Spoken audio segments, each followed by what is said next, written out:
Loibner-Waitkus.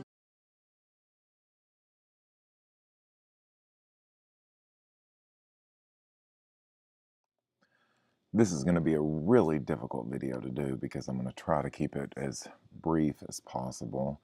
Uh, you, this would take me a class or two to discuss normally, and y'all aren't going to sit through that long of a video. So I'm going to, again, work on my brevity here and see if I can't squish it down. So I'm going to try to do as little of retelling the plot as possible.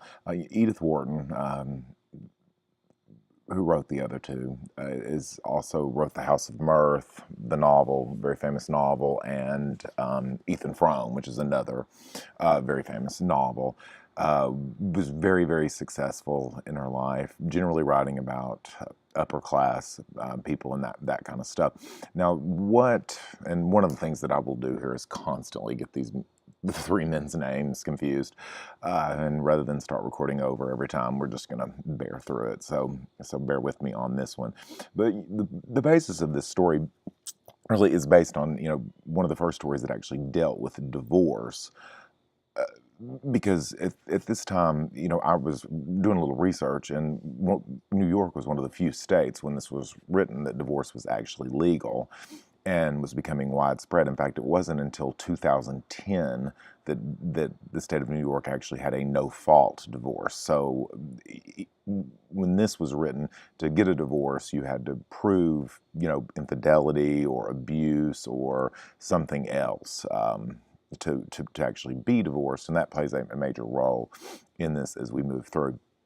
One of the things I want to discuss is the point of view from which it's told. It's third person, meaning the narrator is not a character in the story.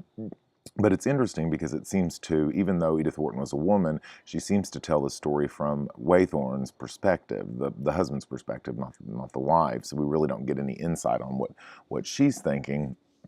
And I think that's interesting as far as that goes. Now, the said I wasn't going to go over plot, and I have that on my list I'm looking at here. Basically the point is, though, the wife has been married 3 times in the question, and that's probably why we don't get to see her inner thoughts, is because we would know what she's thinking. And one of the questions we have to ask, is she a gold digger? She seems to be working her way up with each thing. And divorce in higher class society, especially at this time, would destroy you socially. But they're willing to accept it with her. Again, first with Haskett, the assumption there is that he was a brute. They don't know who he is, so they're willing to assume that he was horrible. And again, women couldn't just get divorced. You had to show some sort of reason, and we never really know what the reason is, but we do know that he's not what we expected. He's sort of meek. He gave up his relatively decent job to move closer to her so he could be near his child, who's sick with typhoid when the story starts. And so, he's not a bad guy.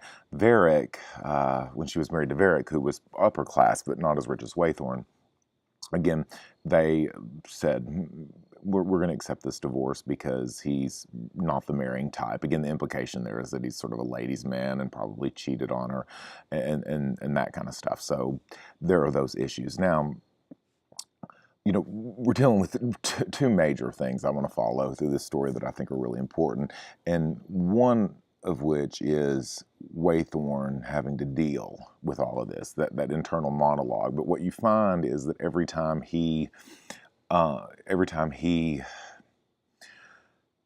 is forced with a situation, he really kind of thinks about it rationally. Again, he catches her. She lies and says she doesn't see Haskett the first time he comes, and we find out later that she did, but after that point, she didn't see him anymore. He wants to get angry about that, but he can't. He wants to get angry that Haskett's going to come into his home, but he realizes there's really no other option there. They're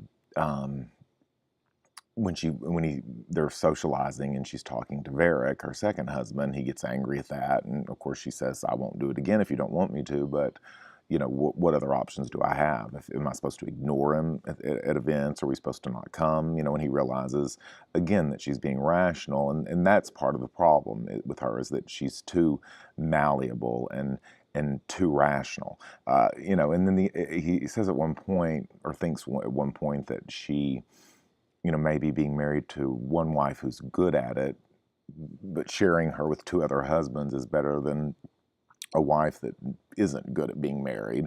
And he's sort of thinking about that, but he finds that she's too malleable. Now, again, there are a couple of very, very sort of sexually, and again, Wharton was known for this in her humor, clearly sexually related symbols, we'll say. One of which is, she's like an old shoe that's too malleable because it's had too many feet in it. So again, that's directly a reference to the fact, at this point in time, someone of upper class society, when you would get married, the woman would be a virgin, and of course we know she's been married twice before, so she's not. And so again, that shoe reference is clearly a reference to her lady parts. So there's that. The other, so he's dealing with that. The other thing, I think a big aspect of this story is, to me, it's comedy. It's humor, and Wharton's known for that. And if you think about it, it's not slapstick, it's not joke kind of comedy. It's just sort of these comedy of errors. Everywhere Waythorn goes, he has to deal. He gets home from his honeymoon and he discovers that Haskett is going to come over because the kid's sick and can't leave the house, and he has no choice but to allow him to do that. Then the next morning he finds out that